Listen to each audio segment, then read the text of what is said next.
एक राजा था। उसने एक सपना देखा। सपने में उससे एक परोपकारी साधु कह रहा था कि बेटा, कल रात को तुम्हें एक विषैला सांप काटेगा और उसके काटने से तुम्हारी मृत्यु हो जाएगी। वह सर्प अमुक पेड़ की जड़ में रहता है। वह तुमसे पूर्व जन्म की शत्रुता का बदला लेना चाहता है। सुबह हुई। राजा सोकर उठा और सपने की बात अपनी आत्मरक्षा के लिए क्या उपाय करना चाहिए इसे लेकर विचार करने लगा। सोचते सोचते राजा इस निर्णय पर पहुंचा कि मधुर व्यवहार से बढ़कर शत्रु को जीतने वाला और कोई हथियार इस पृथ्वी पर नहीं है। उसने सर्प के साथ मधुर व्यवहार करके उसका मन बदल देने का निश्चय किया। शाम होते ही राजा ने उस पेड़ की जड़ से लेकर अपनी सैया तक फूलों का बिछौना बिछवा दिया। सुगंधित जलों का छिड़काव करवाया। मीठे दूध के कटोरे जगह जगह रखवा दिए और सेवकों से कह दिया कि रात को जब सर्प निकले तो कोई उसे किसी प्रकार कष्ट पहुंचाने की कोशिश न करे। रात को सांप अपनी बामी में से बाहर निकला और राजा के महल की तरफ चल दिया।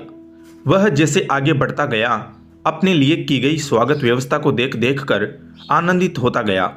कोमल बिछोने पर लेटता हुआ मन भावनी सुगंध का रसास्वादन करता हुआ जगह जगह पर मीठा दूध पीता हुआ आगे बढ़ता था।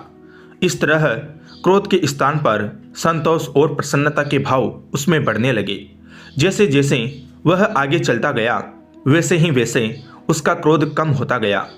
राजमहल में जब वह प्रवेश करने लगा तो देखा कि प्रहरी और द्वारपाल सशस्त्र खड़े हैं, परंतु उसे जरा भी हानि पहुंचाने की चेष्टा नहीं करते। यह असाधारण से लगने वाले दृश्य देखकर सांप के मन में स्नेह उमड़ आया। सद्व्यवहार, नम्रता, मधुरता के जादू ने उसे मंत्र मुग्ध कर लिया था। कहाँ वह राजा को काटने चला था, परंतु अब उसके लिए अपना कार्य असंभव हो गया। हानि पहुंचाने के लिए आने वाले शत्रु के साथ जिसका ऐसा मधुर व्यवहार है, उस धर्मात्मा राजा को काटूं तो किस प्रकार काटूं? यह प्रश्न के चलते वह दुविधा में पड़ गया। राजा के पलंग तक जाने तक सांप का निश्चय पूरी तरह से बदल गया। उधर समय से कुछ देर बाद सांप राजा के शयन कक्ष में पहुंचा। सांप ने राजा से कहा, राजन, मैं तुम्हें काटकर अपने पूर्व जन्म का बदला चुकाने आया था, परंतु तुम्हारे सौजन्य और सद्व्यवहार ने मुझे परास्त कर दिया। अब मैं तुम्हारा शत्रु नहीं, मित्र हूँ। मित्रता के उपहार स्वरूप अपनी बहुमूल्य मणि मैं तुम्हें दे रहा हूँ। लो, इसे अपने पास रखो। इतना कहकर और मणि राजा के सामने रखकर सांप चला गया। यह महज कहानी नहीं, जीवन की सच्चाई है। अच्छा व्यवहार कठिन से कठिन कार्यों को सरल बनाने का उपाय रखता है। यदि व्यक्ति का व्यवहार कुशल है तो वह सब कुछ पा सकता है जो पाने की वह हार्दिक इच्छा रखता है।